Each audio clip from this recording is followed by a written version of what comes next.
We've been taught that fasting means not eating. Skip breakfast. Skip lunch. Drink water. Pray. Break fast at 6 p.m. But let me ask you something. Jesus fasted 40 days without food in the wilderness. So does that mean fasting is all about food? Not exactly. And here's why. Jesus was sinless.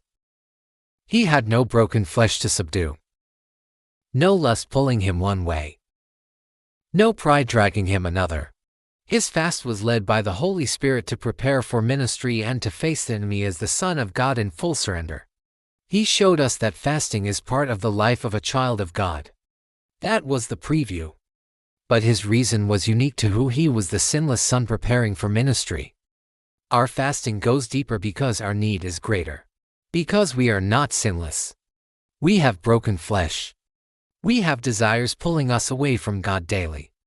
We have bondages that need to be broken. He showed us the discipline. The Holy Spirit shows us what to do with it. And God described exactly what that looks like in Isaiah 58.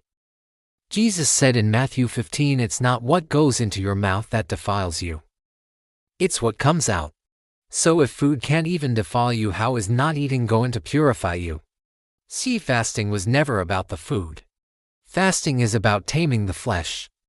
Your flesh is the part of you that still wants what God said no to. The lust, the pride, the anger, the addiction.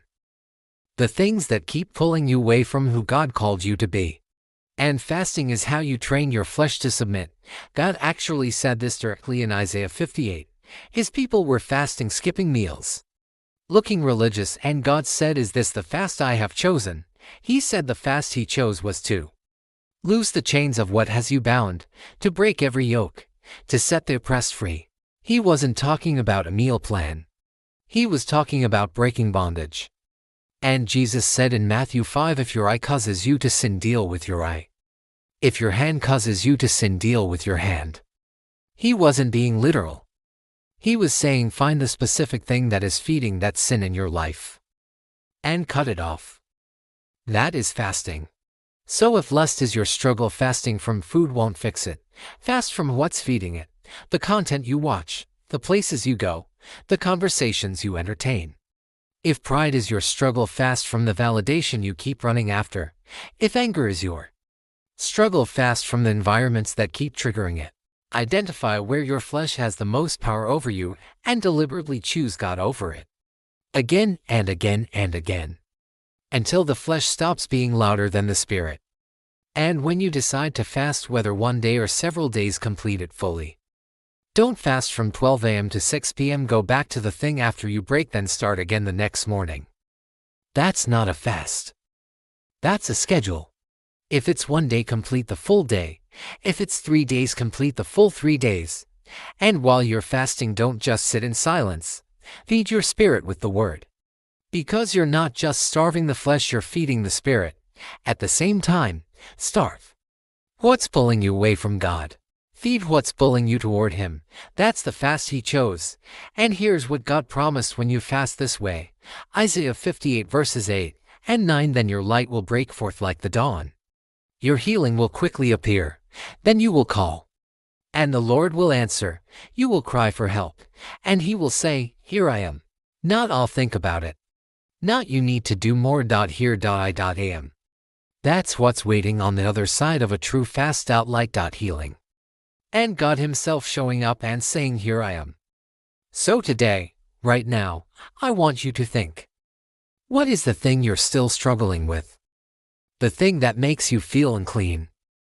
The thing that makes you feel ashamed coming to God. Are you still thinking about how to stop going to the club? Still doing the things your flesh is telling you to do? Still caught in something you know God has been calling you out of? Take some days. Take a month. Fast away from that specific thing. You might fail on the first attempt. That's okay. Philippians 4:13. I can do all things through Christ who strengthens me. Try again. Go into His Word. And the Spirit of truth will always lead you back to the truth, which is the Scriptures. And something will start to happen. The things that used to pull you start losing their grip. The things that used to look appealing start looking like chains. Not because you forced yourself to stop, but because you surrendered yourself to God and started feeding your spirit. And when your spirit is being fed, the Holy Spirit leads you into all truth, and that truth sets you free. You won't even want it anymore, not because you're trying harder, but because God replaced the desire with something so much greater. Follow for the next video. God bless you.